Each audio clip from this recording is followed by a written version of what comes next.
Good morning, everyone. This is Ida with Created to Create. I have a project share, and I did share this yesterday, but on my counter it's black and there was a lot of glare, my countertop. So you couldn't really see the coloring that well, and I hadn't turned on my lights or anything. So I thought I would share these with you again. And I also had some questions from my friend Ginger, and Ginger is the one who sent me the soft clay, and and I couldn't remember where she had gotten it from, but she had gotten it from Daiso. And it just slipped my mind. I couldn't remember. But look at this beautiful eye candy, you guys. Normally, when I make an embellishment, I make one or two, maybe four sometimes, and that's stretching it because I kind of get bored, or especially when it's tedious, like I don't want to do it anymore. But, for me to play with clay and the results are instant and you can get so many done in a short amount of time. So I really like playing with the clay. Anyway, Ginger asked me how I did my clay because I don't know what problem she was having with hers. But let me tell you one thing. When I was doing cake decorating, I learned that there's a couple things that you need to do if you're having trouble with your molds. For example, the cavity on this bowl, it's got a lot of ridges and pleats, or what looks like pleats, and and it is and it's hard to put clay in here and kind of keep the integrity of the mold when you go to unmold it, because the clay is really soft. So what you can do in that instance, you can put your clay in here and pop your mold in the freezer for a few minutes. I would say leave it, go and do something, and after, when you remember, after a few 5-10 minutes, whatever, go and pull it out and unmold it, and it should be firm enough that when you go to unmold it, you're not going to lose any of the integrity of the mold, because it will have firmed up a little bit enough that you can take it out and you don't disturb it. So that's one of the things. Another issue that you can have with clay, especially when you add color, for example, I was having it with the mint green, and they didn't come out as smooth as I would like for them to have been. Let me see if you can see a little bit of roughness right there. They're not bad. I still like the way they look. The problem I was having, because I added color, and to me this is what I consider a mint green, but the color is by Deco Art, and it's actually called light lime. And for me, this is like the green that's in the Santa baby paper. So that's the color I wanted, and I went ahead and tinted some of the soft clay with that. And when I was putting it in the mold, it was sticking to the mold because of the paint that I had put in it. It had become tacky. So what I did in that instance, I just got I have some cornstarch in this container that I used to use when I was making my gum paste flowers or fondant flowers, and all this is one of those hose, the knee-high socks, the nylon ones, the stocking ones, and I bought a pair of white ones, and I just added the cornstarch in the pouch and cut it off and just made a little pouch, and I would pounce it on my, if I was rolling it out, or on my my cutters, whatever I happen to be doing, my molds, that's what I would do. But what I would recommend you to do, especially with something that's got a cavity this deep, get one of those makeup brushes, like a brush, a soft one, not real big, not the big ones, the smaller one, and maybe some type of makeup blender that has soft bristles, and just kind of put a little bit of cornstarch and dust it in your mold, and that will eliminate the sticking, sometimes completely, sometimes enough to where, okay, I can handle that. But let me tell you what I did do last night, and I got the best results, and I don't remember, I think it was this one. um, Before I went to church, I went ahead and put it in the molds and said, I'm just going to leave it And when I get back from church, I'm going to check to see if that's better if I just let it sit in the mold for a while. And I believe it was better. It was because it had dried some already. So I was able to take it out of the molds without any, distorting the bows or anything like that. So I did have better results by leaving it. But a lot of times, we want to get a bunch done and we only have one mold. So I recommend sticking it in the freezer would be the best result, the best thing for you. Sis, I don't do anything different other than just pushing the clay into the mold and then sticking it in the freezer. That's all I do to it. So, and as far as coloring, you can use any acrylic paint, but just make sure not to get it too tacky. And these are the ones that I've been using, playing with. And just try and not get it too tacky. And if you do get it too tacky, after you've tinted it, you need to wrap it up in a saran wrap. That way it won't dry out, but it will dry up enough to where it's not tacky. So leave it, I'm going to say leave it overnight, and the next day try and play with it. And I believe your results will be better. Because a lot of times, I don't want to tell you to add cornstarch to dry it out because it might dry it out too much. But if you leave it alone, just wrap it in saran wrap, put it in a Ziploc bag, close it up, and walk away from it. Leave it for a day. And come back and see what it feels like then, and it should be better that way. I'm not an expert on clay by any means, but I did do a lot of work with gum paste, and it was a little bit more firm than the soft clay. But it sometimes, when I had to add color, that's what it reminds me of. It would get tacky and stuff like that, and I would actually dry it out a little bit with cornstarch. But I don't want you to have to do that to this because it might make it look kind of crumbly, and you don't want to do that either. You don't want to over dry it. So anyway, these are all the colors that I did. This is the clay that Ginger sent me. I didn't have to dye it. I didn't have to do anything, and the results were amazing. But it is a super soft clay. Let me bring it up some, but look at how beautiful. And this color, the color of this clay is salmon pink. I absolutely love, love, love the softness of this color.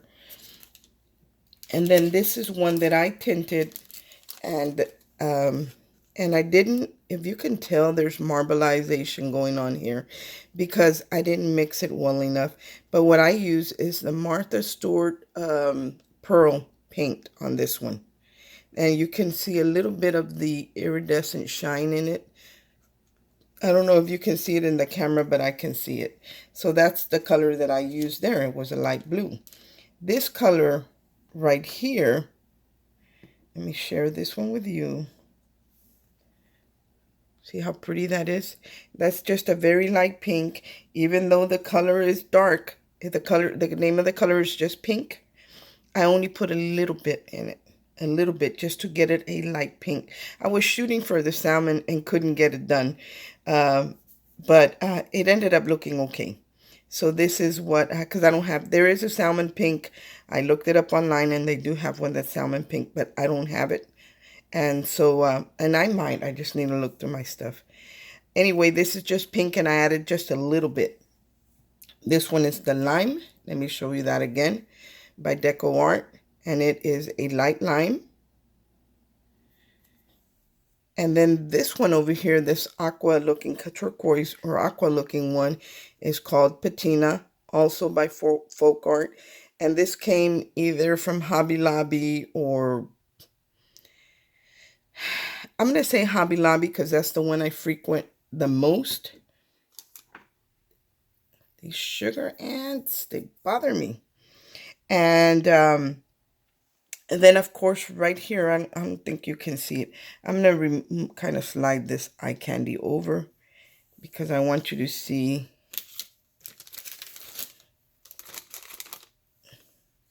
These came out so pretty.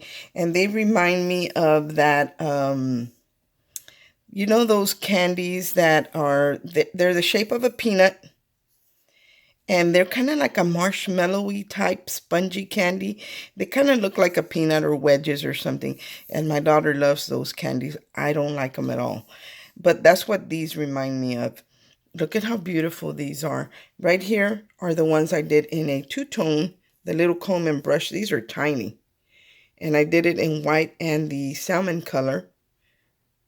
And I got beautiful results on that one. And then here is just the salmon with just that color. I didn't add anything to it. You could definitely paint them, but if you take the time to do the extra step like I did here, you wouldn't have to do anything. And then here is the patina color, but I didn't leave enough to make a little comb, so I only got a mirror out of it. I need to tint some more. And then right here is that cameo that I did in the two-tone. This actually comes out. They're not adhered together. It's the frame and the cameo. And somebody asked me if my daughter had this mole in her shop. She said she thought she did, but she's working right now, so I'll have to wait till she comes so she can really check. Because I looked for it in her shop and I couldn't find it. But anyway, this is the two-tone again. I did the lady in the white and then the salmon. Now, to bring out the details on the frame, all I need to do is add some gesso. A little bit of gesso around the edge, or silver or gold, whatever my color I want to use around the frame, I can do that. In this one, when I took it out, I was very careful to make sure that I didn't stretch this, because I did stretch it on the other ones and they don't look as nice because I stretched it. But there is a solution for that. So look at how perfect that fit, because I was careful to make sure I didn't stretch it. And I even used the cameo to make sure it was the right size, kind of just, eyeballing it. Now right here you can see that I stretched it quite a bit, and this is too small for the frame, but there's a solution for this. In this instance, oh, look at those little ants. There's nothing sweet on here and they still want to be up here. On this one, what you can do after you glue it down, those rhinestone chains, the real tiny ones, you could actually add a ring around that and kind of cover up that gap there. And then you would be fine. And of course, add the contrasting color to the outside frame to pick up the details. And then this one wasn't so bad. It's just a little bit off. I guess I was a little bit more careful with that one. And then here is the cherub one with the two-tone, the white and the salmon color. And that did work really well as well. Even though the details are small, it did work really well. And then here's the teapot again with the two colors. I had a little trouble with the handle because the details are so small to get the clay into those crevices. But for the most part, you can see that it sticks out. It stands out. So that's what I did here. Anyway, this is what I created. All I need to do is package. Oh, I'm forgetting one thing. I have to package them up. Now, I also created some little roses, little bud. Here's a rose. Here's a bigger bud. And here is a tiny rose bud. So I didn't use any tools for this, guys. I just my fingers. But these are like those foam flowers, very similar, but these look a little bit more realistic. And I didn't do many because it's petal by petal, to be quite honest. But I'm going to take out my cake decorating tools and I'm going to try and see if I can roll the clay out, see if I can cut it like as if I were doing a gum paste flower. And if it works, then I'll share that with you guys. And then here it is in the pink. But look at how pretty and tiny that one is. Look at how tiny. That's so pretty. And here's a bigger bud. And then here is the other rose. And they ended up really nice. So, and that's why I only made 3, because they are a little tedious. And when something is really tedious, I tend to not want to do it. So now I'm going to share them with you all packaged up for my swap partner. And it looks so pretty, you guys. Let me remove that. I did put them in a box so I could protect them. I wanted to make sure that they didn't get damaged in transit because they are very soft. So if you're making these and sending them to someone, I would recommend that you put them in some type of box to protect them. Let me show you this eye candy. And I normally don't even take care in packing. Look at how beautiful the box is. Look at all these packages of Look at all these packages, guys. Is that pretty or what? And the only one I don't have in here is the lime, because the lime I did it afterwards. But look at that. Look at all the beautiful packages of foam embellishments. I think that my partner will like them. I know that if I were to receive something like this, I would like them.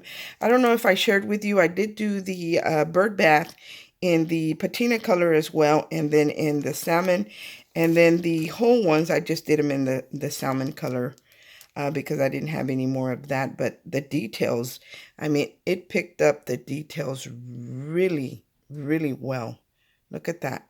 And the bird bath is just this piece right here. Without the cherubs on top, it's just the bottom portion of my mold. And that's what I created. And I hope, like I said, that my swap partner likes them. I really like them. I think she will too. Like I said, the only thing I need to add to this package is some of the mint green ones that I created, because I think these are perfect for Santa Baby. Thanks for watching. I hope that I answered all your questions, Ginger. If you have any more, just let me know. But try it. I think it'll work for you. I hope everyone is having a great day, and God bless. Bye.